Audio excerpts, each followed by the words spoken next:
अरे चार चार आयोग, खत्री आयोग, बापट आयोग, असे अनेक आयोग आले आणि त्यांनी मराठा समाज गेला. त्यांनी सांगितलं आम्हाला सामाजिक दृष्ट्या मागास करा आणि आरक्षण द्या. त्यांनी सांगितलं नाही, तुम्ही सामाजिक दृष्ट्या मागास नाही. त्यांनी ते फेटाळलं, सुप्रीम कोर्टानं फेटाळलं. आणि आता मला मोठं आश्चर्य वाटायला लागलेलं आहे. वेगवेगळे जे आहेत लोक उभे राहिले, वेगवेगळे आयोग उभे राहिले. आता ते पहिल्या आयोगाचे त्या लोकांनी तर राजीनामे दिले घाबरून. आता नवीन आहे, त्यांना काम एकच आहे की मराठा समाजाला आरक्षण द्यायचं आहे. ओबीसी आयोग आहे की मराठा आयोग आहे. परत त्याच्यानंतर आणखीन दुसरी एक फळी निर्माण झाली. आदरणीय दिलीप भोसले माजी न्यायमूर्ती, मुख्य न्यायमूर्ती हायकोर्टाचे, आणि अनेक असे जे आहेत, गायकवाड आहेत, शिंदे आहेत, वगैरे वगैरे. मला मोठं आश्चर्य वाटतं. मी एका ठिकाणी वाचलंय का वकिलांनी चांगली त्याची माहिती दिली. ते म्हणाले की ह्या देशाचा जो मुख्य न्यायमूर्ती आहेत, सुप्रीम कोर्टाचे मुख्य न्यायमूर्ती, त्यांचा पगार आहे 2,80,000 रुपये.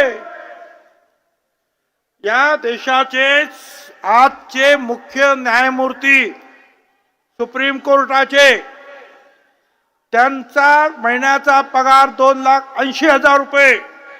आणि दिलीप भोसले आणि त्यांचे इतर लोक, दिलीप भोसले यांचा पगार 4,80,000 रुपये. मुख्य न्यायमूर्ती आजचे त्यांना 2,80,000 आणि यांना 4.5 लाख रुपये.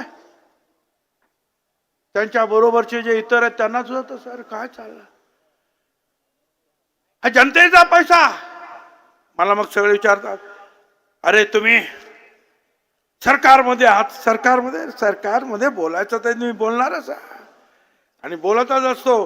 आणि तुम्ही जे आता मी जिथे बोलतो त्याच्या द्वारे जे आहे ते सरकारमध्ये जातच असतं ना, आणि सरकार वाचतच असतं मी काय बोलतो ते.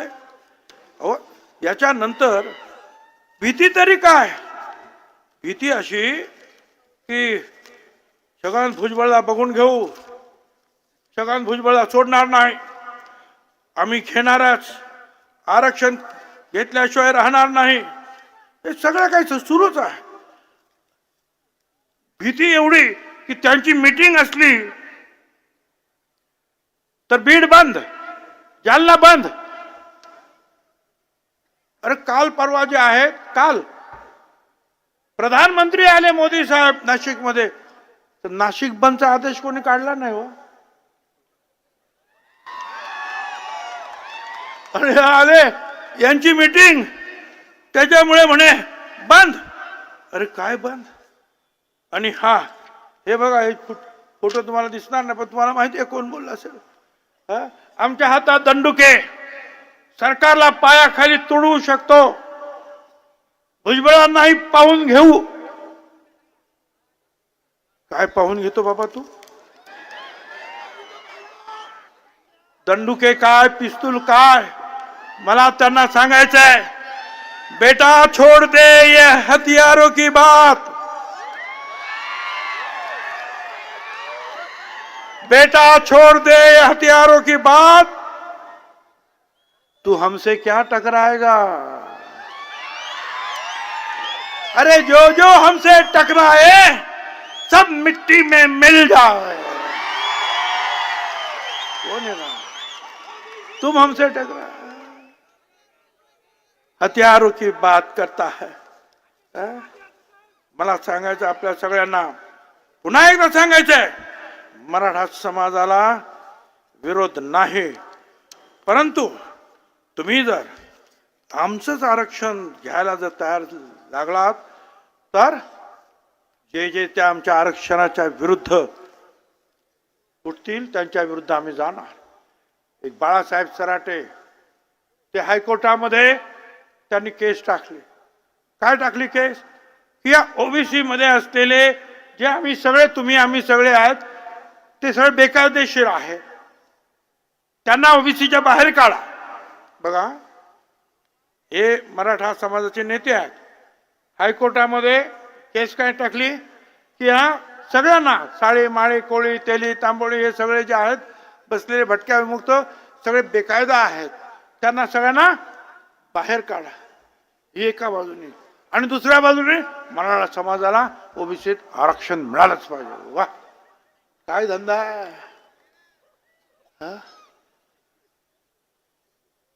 मला काय समजत.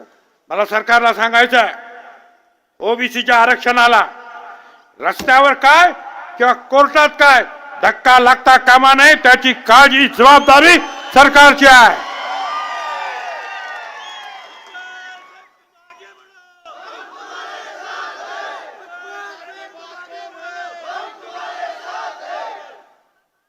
त्यांच्यासाठी तुम्ही 4 न्यायमूर्ती मुख्य न्यायमूर्ती उभे करतात. 4.5 लाख रुपये कोणा काय कोणा करा, आमचं काय म्हणणं नाही जा. अरे पण आमची सुद्धा केस उभी राहिलेली आहे, तिथे सुद्धा जे आहे काळजी घ्या. नाहीतर हा ओबीसी समाज, त्याच्याबरोबर दलित समाज सुद्धा आहे, त्याच्याबरोबर आदिवासी समाज सुद्धा आहे आणि इतर सगळे समाज आता ह्या ओबीसी समाजाच्या बरोबर आहेत, हे लक्षात ठेवा. 80% आज एका बाजूला आहे. सोपी गोष्ट नाही. सगळं तुम्हाला ताबडतोब त्यांचं बाकीच्यांचं काय असलं की ताबडतोब सूत्र हलतात. इकडे केस चालू आहे, आयोगाकडे वकील द्या म्हणून सांगितलं, चांगले वकील नाहीत. हायकोर्टाने सांगितलं आयोगाला की ह्या ओबीसीची केस जी आता जी सराट्याने मांडलेली आहे त्याच्यासाठी चांगले वकील द्यायला हवेत हायकोर्टामध्ये. अरे द्या ना लवकर. का बसलात? हा जो द्वेष